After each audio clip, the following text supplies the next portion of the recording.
Bonjour, chers amis du signe du lion. J'ai beaucoup de joie à vous retrouver pour parler du mois de janvier. Mais avant, je voulais quand même vous souhaiter une très très belle année 2026. J'espère que vous allez tous très très bien et que cette année 2026 vous accueillera sous les meilleurs auspices. C'est tout ce qu'on peut se souhaiter. Et puis, bien sûr, beaucoup de paix dans le monde et dans votre cœur. Je crois que les deux ensemble, c'est pas mal non plus. On va se souhaiter tout ça, toutes ces belles choses. Et peu importe ce que fait le monde un peu avec lui-même, nous, on a vraiment intérêt à renforcer notre monde intérieur. Et à ce sujet, je vous invite bien sûr à aller voir ou découvrir, si c'est pas encore, si vous ne connaissez pas encore, mes vidéos concernant les tirages sur l'âme, sur les saisons de l'âme. Vous trouverez la playlist bien sûr sur cette même chaîne, les saisons de l'âme, qui vous indiqueront un petit peu quels sont les pas à chaque saison que vous faites, non pas en tant que justement lion, bélier ou sagittaire, poisson ou autre chose, mais plutôt en termes de chemin de vie. Le chemin de vie, c'est vraiment quelque chose qui a quand même un peu à voir avec l'âme, alors que le signe astrologique, c'est plutôt l'incarnation et la personne. On va le dire comme ça pour schématiser un petit peu, bien sûr. Alors, mes chers lions ou ascendants lions, regardons pour ce mois de janvier quels sont un petit peu ce qui vous attend. On verra bien sûr juste après ces tirages-là ce qui vous attend pour l'année entière en mettant les prévisions sur les mois, un mois par mois, pardon, je vais y arriver. Merci de partager ces vidéos si vous le pouvez. Merci de vous abonner si ce n'est pas encore fait, de donner un clic sur la cloche. Et puis bien sûr de mettre un petit pouce, c'est vraiment important pour nous, pour être vu. On a la connaissance à gauche et le gardien à droite. Moi, ça me parle de, en entrant en matière un peu comme ça, de quelque chose que vous devez préserver dans les connaissances que vous avez. Vous avez peut-être imprudemment dit ou fait ou donné des éléments de connaissance de ce que vous savez sur ce que vous avez l'impression de savoir, du moins. Il faudrait faire attention à ne pas donner les choses comme ça, vous savez, en pâture.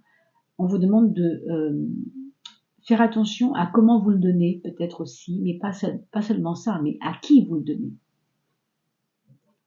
On vous demande de surveiller vos biens. Alors, est-ce que vous avez été imprudent?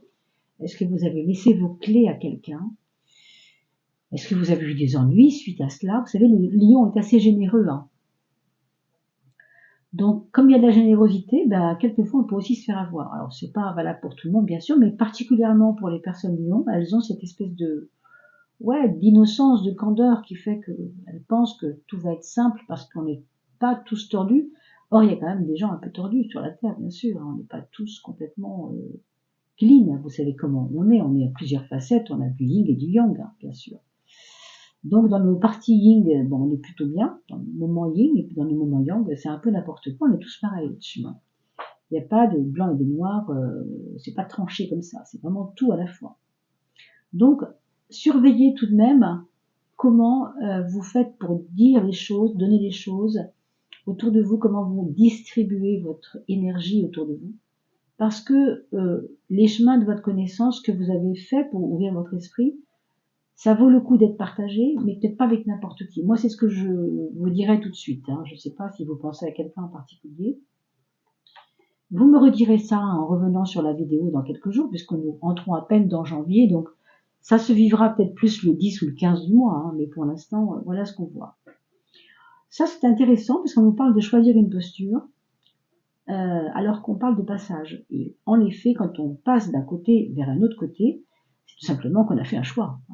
Ou bien on reste celui qui stagne, et on le retrouve dans le papillon qui est complètement nécrosé, qui ne peut pas sortir par la fenêtre, puisque il ne sera jamais papillon, il stagne. Il est là, comme ce sphinx sur sa pierre, les ailes lui brûlent, il a envie de s'envoler, mais il ne peut pas parce que il n'a pas fait le bon choix, il reste, et il n'avance pas. Alors que l'autre chrysalide, est en train de préparer l'accouchement du papillon. Et ça, c'est quand vous allez sauter. Vous voyez, vous allez sauter et faire le pas pour aller de l'autre côté de la rive. Je ne sais pas si vous voyez bien, parce que les images sont un petit peu sombres. Vous voyez? C'est un peu ça, hein. Moi j'associe vraiment la stagnation, pas stabilité, stagnation. Vous savez, le lion, c'est un signe fixe. La stagnation, donc, le fixe, le côté fixe, je me fixe et je me suis fixé un but, je me suis fixé une posture. Et puis l'aventure, c'est le lion qui va enfin faire mourir la chrysalide pour pouvoir sortir de là-dedans, quoi. Alors bon, ce sera votre choix, hein. Ce sera votre choix. Est-ce que vous vous sentez pas un peu enfermé en ce moment? On a ensuite la mémoire et la naissance. Ça, c'est intéressant parce qu'à la fois, on est dans le nouveau ici et là dans l'ancien. Vous voyez ce que je veux dire? La naissance, je ne sais pas ce que je vais avoir, hein, c'est tout nouveau, c'est le cadeau de la vie, on va dire. Et la mémoire, c'est un peu justement ce que je sais déjà, et ce qui n'est plus une découverte pour moi. Alors, en fait, on vous demande de plonger, pour votre propre renaissance, de plonger dans des choses anciennes, aller fouiller peut-être des vieilles poubelles, hein, c'est pas forcément drôle, hein, mais en tout cas, c'est lié au passé. Bon, vous allez voir de quoi il s'agit. Ce sont quoi? Des souvenirs, des vieilles choses qui servent à rien, que vous continuez de garder, je ne sais pas. Et ce qu'on voit quand même en fin de coupe, il y a une fleur de vie qui est sortie du lot. D'accord, c'est pas grave, c'est joli quand même, mais bon, elle n'était pas ici comme ça pour rien, sans doute, je ne sais pas. Ce passage, la naissance, pardon, c'est ici que je le pose. Voilà, je ne fasse pas de bêtises non plus. La révélation, 7e de coupe, révélation nous parle quand même justement d'un élément nouveau, de quelque chose qui est inattendu, quelque part, quelque chose auquel nous ne nous attendons pas. Or, rappelez-vous, on a parlé tout à l'heure de connaissances que vous ne devez pas donner à n'importe qui, n'importe comment. Donc la révélation viendra peut-être de ça, du fait de donner aux personnes quelque chose qui est plus ou moins souhaitable, hein. En tout cas, on vous parle d'un voile qui se lève, d'un nouvel élément, je dirais, de connaissance.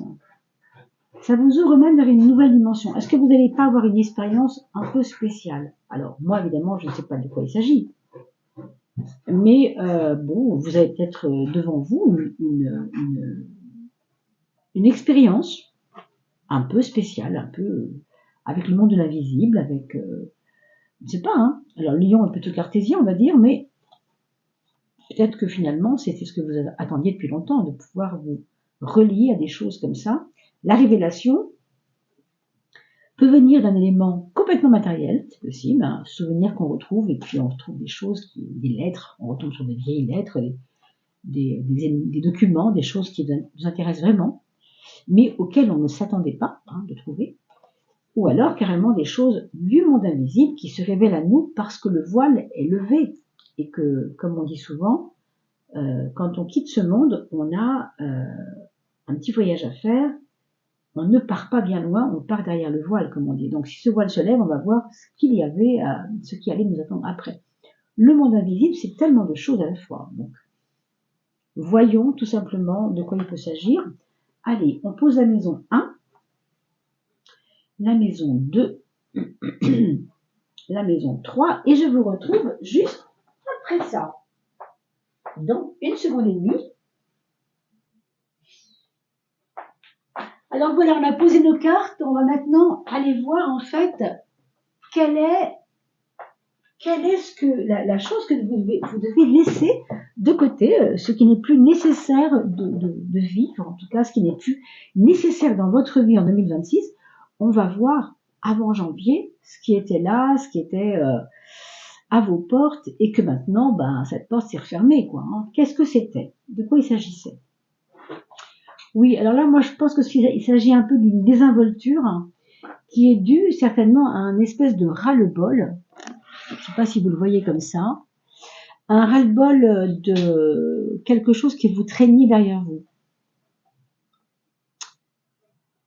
Alors, on quitte des attachements aussi, quand même, à certaines choses. Des choses qui n'étaient peut-être pas essentielles dans votre vie. On quitte quand même ça. On quitte des choses qui sont plus, comme on l'a dit, quand on parle de ce qu'on laisse après, c'est justement pour laisser ce qui n'est plus nécessaire. Mais ici, c'est 2 fois ça. C'est-à-dire avec le mat, ça donne vraiment une hauteur de vue, ça donne vraiment je prends la hauteur, c'est pas que je m'en fiche, mais c'est un peu ça, quoi.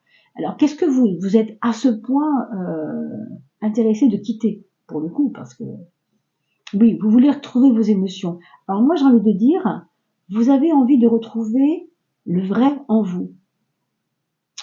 Le vrai, c'est-à-dire votre sensibilité, ce qui a toujours été en vous, mais que vous ne pouviez peut-être pas montrer pour des raisons que j'ignore, hein, je ne sais pas pourquoi, mais il peut s'agir de beaucoup de choses, mais c'est comme si vous aviez mis un mouchoir sur votre sensibilité ou sur votre émotivité en disant j'ai d'autres choses à gérer, c'est pas le moment, j'ai trop de trucs à faire, j'ai ça, c'est beaucoup plus grave. Bon, vous voyez?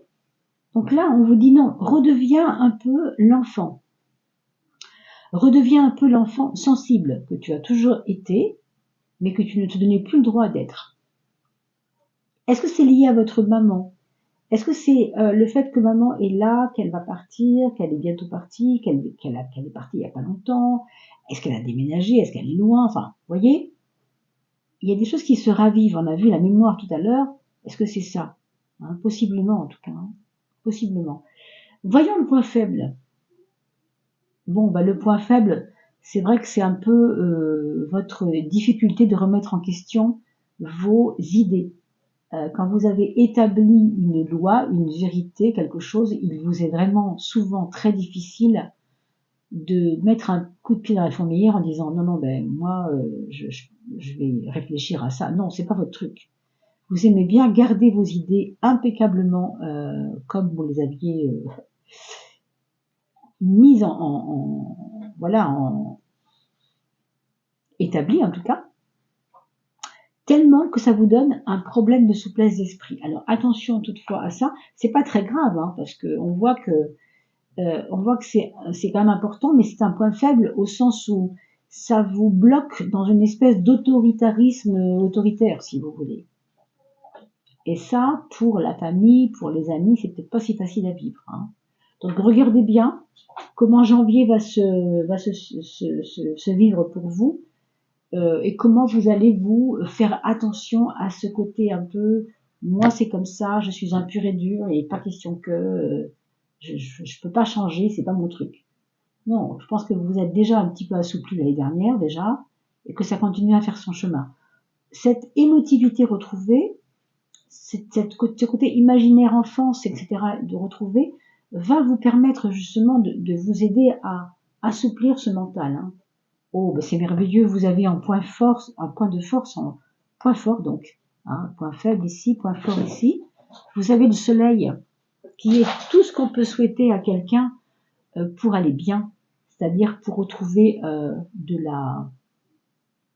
la foi intérieure, de la chaleur intérieure. Hein. Pour moi, c'est très intéressant parce que ce soleil, c'est comme une clé pour passer un mois de janvier heureux, chaleureux, générateur d'amitié nouvelle, même ça peut aller jusque-là, et en même temps, cet état de fait vient aussi ouvrir le cœur, ouvrir la sensibilité, ouvrir l'émotivité. C'est intéressant, hein, parce que j'ai l'impression que vous allez avoir de nouveaux amis, moi, qui vont peut-être vous permettre de redevenir vous-même, je sais pas si on peut dire ça, mais presque ça, quoi, vous voyez. Retrouver cette nature, votre vous en vrai. Il y avait celui qui était vous en faux, c'est-à-dire l'autre que vous étiez il y a encore quelques mois, mais qui était dans un espèce de moi je m'en fiche, c'est pas grave, rien n'est important, etc. J'ai autre chose à faire, j'ai pas. Et là, tout d'un coup, hop, on retrouve vous en vrai. Vous voyez, c'est un petit peu ça pour schématiser un peu. Hein. La maison 6, c'est le travail, c'est comment vous mettez du cœur à votre ouvrage dans votre quotidien, hein, quand il s'agit de gérer le quotidien. La papesse, elle a une exigence, c'est qu'elle ne peut pas tricher, elle ne peut pas faire n'importe quoi, donc il y aura évidemment un côté concentré chez vous. Hein. Pour aller au bout de vos idées, peut-être quand même, avec ça on a vu, c'est vrai, mais pas seulement dans le côté têtu, le côté vraiment, c'est important pour moi, je connais mes priorités. Alors, si vous avez un travail en ce moment, vous avez un boulot et que ça se passe plutôt pas mal, on peut dire que la papesse, elle va consolider des liens puissants qu'il y a entre des personnes qui se font confiance dans votre travail. Exemple, votre patron et vous, les syndicats et vous, peut-être un chef de service qui, voilà, qui vous aide, je ne sais pas. Il peut y avoir un maternage de la part d'une personne de votre entourage professionnel. Et sinon, ce qu'on voit quand même, c'est qu'il y a pour vous aussi des affaires à faire par rapport à votre maman. Alors, on voit ici avec la lune, déjà, il y avait ce côté maternel. Donc, dans le côté pratico-pratique, il peut y avoir pour ceux qui n'ont pas d'emploi, par exemple, un besoin de gérer, comme si c'était un emploi, quelque chose qui a à voir avec la maman. Bon, possiblement, hein, parce qu'elle part en EHPAD, parce qu'elle revient de l'EHPAD, parce qu'il y a des choses à voir avec elle, faire un testament, enfin, je sais pas, il y a des choses qui vous occupent là-dedans, hein, peut-être. On va regarder la relation aux autres. Bon, la justice, c'est toujours très équilibrant, et tant mieux, parce que vous avez vu avec l'empereur, déjà, on est quand même, vous êtes campé sur vos positions, hein, c'est quand même pas facile pour vous de vous assouplir. Mais, cette justice va vous permettre justement de savoir, d'observer ce qui est en vous déplacé, trop, pardon, trop ou pas assez, quoi, si vous voulez, hein, dans la relation aux autres. Donc vous allez bien jauger ça, je pense que c'est vraiment une carte intéressante et équilibrante. Surtout avec le soleil en face, c'est vrai, c'est quand même intéressant. Hein. La maison 3, c'est le mental, c'est votre psychisme. On a le battleur. Donc le battleur, il est prêt à tout. Vous avez un mental qui est prêt à tout. Vous avez un mental qui veut bien, j'allais dire rentrer dans la bagarre, mais c'est presque ça, quoi. Je sais pas s'il y a des bagarres dans votre vie en ce moment. On parlait du syndicat tout à l'heure ou des choses comme ça, mais vous êtes prêt, quoi. Il faut y aller. Hein. Vous avez certainement des pions à poser. On va vous demander de vous déclarer, je ne sais pas de quoi il s'agit, mais de vous investir, de vous déclarer, de vous définir, j'ai envie de dire même. On va vous demander une parole, quoi. Hein. Vous allez devoir vous exprimer, voilà. Clairement, c'est ça. Ça va être nouveau pour vous parce que vous le faisiez d'une autre façon avant. On a l'impression que cette façon de vous exprimer va être différente cette fois. Il y a du nouveau là, il y a quelque chose de nouveau. Et c'est vraiment super parce que la 10, qu'est-ce que c'est? C'est du 1 déguisé.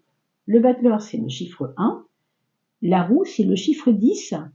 Le nombre 10, 10, qu'est-ce que c'est? C'est un 1 plus 0. Ça fait toujours du 1. Donc vous êtes dans la même énergie, autant sur le plan de la pensée rationnelle que de la pensée liée, pas vraiment à la pensée, mais la pensée plus liée au spirituel. Vous voyez, un peu en mode haut. Hein. Ça me fait quand même penser tout à l'heure qu'on parlait de la connaissance. On parle ici de la pensée, c'est pour ça que je parle de la connaissance. Et vous aviez comme faire attention à qui vous le donniez. Pour moi, il y a une distribution de votre savoir. Hein. Je ne sais pas à travers quoi. Est-ce que vous allez pas organiser des stages pour débloquer les situations pour certaines personnes, par exemple? Si c'est votre cas, est-ce que c'est pour vous ou est-ce que c'est pour les autres? Ça peut être les deux hein, avec cette carte-là. C'est vrai que ça peut être tout à fait les deux. Ou alors, en débloquant les autres, vous débloquez vous-même. J'ai l'impression que le maître, s'il a un élève, il est en même temps son propre élève. Vous voyez, comme si ça vous élevait vous-même de faire quelque chose pour l'autre. Vous voyez? En tout cas, c'est vraiment puissant, hein, ce 1 et ce 10 ici, ça vous donne une espèce d'infatigabilité, je ne sais pas si ça se dit, tout au mois de janvier, vous avez cette énergie du on avance, on y va, c'est super, on s'arrête pas, on y va. Vous voyez, c'est ce côté-là qui est intéressant. Hein. Vous avez au niveau amoureux, ici, la maison 5, la carte qui remet en question quelque chose. Est-ce que c'est votre amoureux, amoureuse qui remet en question sa vie avec vous? Est-ce que c'est vous qui remettez votre vie en question avec elle ou avec lui? Est-ce que, si vous êtes en couple, bien sûr, hein, il n'y a pas des choses qui doivent sortir maintenant, une fois pour toutes, du panier, quoi. On n'arrive pas à se parler, on n'arrive pas à se dire des choses, et bam, là, il faut que ça sorte. Il faut que ça sorte, quoi. Il y a un truc qui va. Je pense à votre cas de tout à l'heure. Vous vous souvenez, on a vu la révélation. Ça peut être choquant, quoi. Alors, si ça parle d'amour et si ça parle de ce domaine amoureux, affectif, s'il y a une révélation, bon, on va regarder bien sûr ici si c'est fort ou pas fort, mais pour moi, c'est quand même choquant. La révélation est un petit peu choquante. Attendez-vous tout de même à être un peu bousculé. En même temps, c'est intéressant parce qu'on a l'impression que vous saviez, en fait, vous saviez à quoi vous attendre un peu. C'est comme si vous aviez deviné que ça, elle allait vous le dire. Vous le cachiez à vous-même, et finalement, ça sort. C'est peut-être pour ça que l'émotivité va être importante. Parce qu'il va falloir encaisser ce qui va être dit, ou ce qui va être fait, ou ce qui va être montré. L'ermite, c'est un œuf, mais vous savez, la lune, c'est aussi un œuf déguisé, puisque 18, c'est 1 plus 8, qui font 9. Donc on est quand même dans une bulle là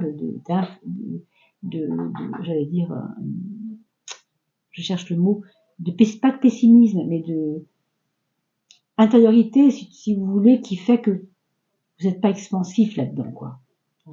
Parce que vous encaissez quelque chose dans l'amour qui est pas simple. Je sais pas, j'ai l'impression que la personne en question, si vous êtes en couple, votre autre, subit elle-même des assauts, subit des périples, des difficultés à son travail peut-être, avec son ancien compagnon peut-être, je sais pas de quoi il s'agit. Mais ça bouscule, quoi, c'est bousculant quand même, c'est pas évident. Il y a cette histoire de passage, et ensuite de choisir, vous vous rappelez avec le papillon, est-ce que c'est elle qui doit faire un choix, elle n'arrive pas à le faire entre vous et lui, je sais pas. Mais bon, revenez sur la vidéo dans quelques jours, me dire, parce que ça peut bouger d'ici le 10, 15 ou 18 janvier, c'est pas forcément aujourd'hui évidemment. Alors on a la maison 2, la matérialité, l'argent, et l'étoile. Le jugement et l'étoile. L'étoile, c'est toujours très bon au niveau des augures parce que ça nous connecte avec notre âme, et ici on est dans l'antimatière, c'est-à-dire là c'est la matière, le matériel, et ça c'est plutôt l'aspect intériorisation à la maison 8, comment je développe mes possibilités de restructuration intérieure. Vous voyez, la 8 c'est vraiment très profond. C'est comment je mute, comment je grandis, comment je change. Et vous avez l'étoile. L'étoile qui est comme une connexion à l'âme. On a vu déjà avec le soleil ici comme c'est puissant. Donc ça, c'est vraiment la bonne nouvelle. Au niveau de la matérialité et de l'aspect matériel, justement, dans votre vie, avec le jugement, vous avez de toute façon besoin de renaissance financière, de renaissance matérielle, je sais pas si vous avez un bien à vendre, vendez-le, quoi. Si vous avez une vieille voiture, trouvez-en une autre. Il y a quelque chose qui doit vous valoriser là. Il y a quelque chose qui a à voir avec la valorisation de soi-même. Ou la revalorisation de soi-même. Et avec le soleil, c'est important. Ça va avec l'image, le soleil, donc. Peut-être lié à votre image. Vous en avez marre de rouler, dans votre vieille voiture. C'est important pour vous d'en trouver une autre.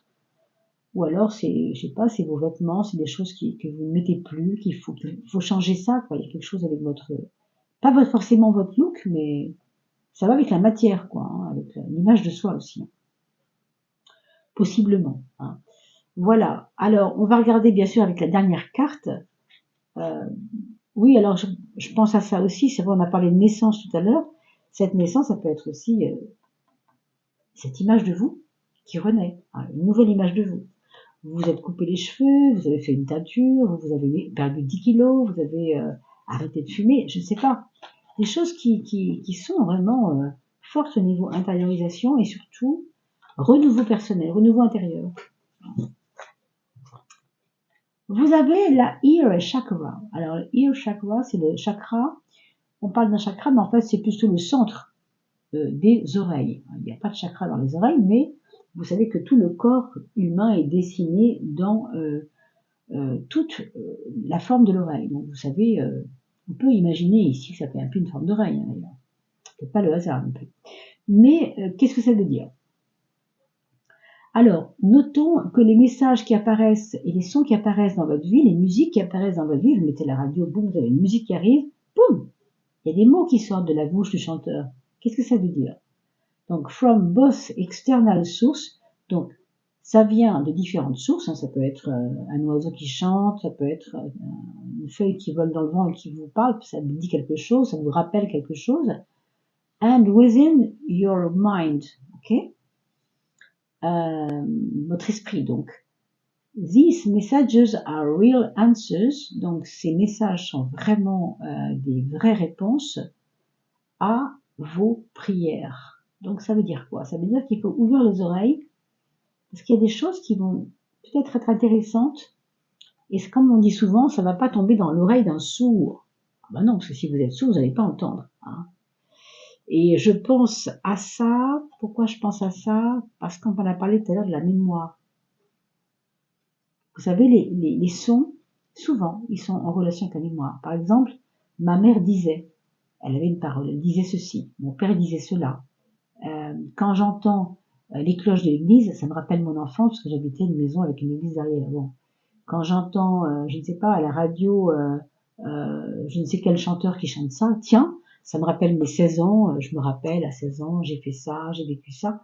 Les sons, souvent, sont associés à la mémoire, donc soyez attentifs hein, à ce mois de janvier qui apparaît comme étant vraiment intéressant. Je vous remercie bien sûr d'être resté aussi longtemps avec moi. On va se retrouver pour parler de l'année 2026, bientôt, entièrement, pas seulement, surtout les 6 premiers mois par mois, signe par signe. Je vous invite à aller voir également les vidéos sur l'âme, c'est très important, et on vient de dire pourquoi, donc je ne vais pas me répéter, mais vous comprenez, à demi-mot, l'âme est importante parce qu'elle a un poids et une puissance en face du monde extérieur qui lui aussi joue souvent la poigne de fer, comme on dit. Hein. Donc ça c'est une chose. C'est donc dans la playlist des saisons de l'âme que vous trouverez ces vidéos. Chemin de vie par chemin de vie. Si vous êtes Lion, chemin de vie 3, c'est différent d'être Lion, chemin de vie 7 par exemple. Hein. Donc allez voir ces vidéos, les saisons de l'âme. Et puis vous aviez aussi, pourquoi pas, aller voir la vidéo sur la fin du mois de décembre qui s'appelle la coupe de fin de mois. Voilà mes chers amis. Merci beaucoup de partager ces vidéos, de les couper en petits bouts par des shorts que vous pouvez mettre sur Insta si vous avez un petit peu de temps, si ça vous passionne de faire ça, parce que moi je n'ai pas beaucoup de temps. Et pourquoi pas sur Insta ou TikTok. Et bien sûr, merci aussi de vous abonner, c'est vraiment important pour le référencement de la chaîne. N'oubliez pas de vous abonner, merci, merci. Je vous souhaite de nouveau une très très belle année 2026. Portez-vous bien et à très très vite.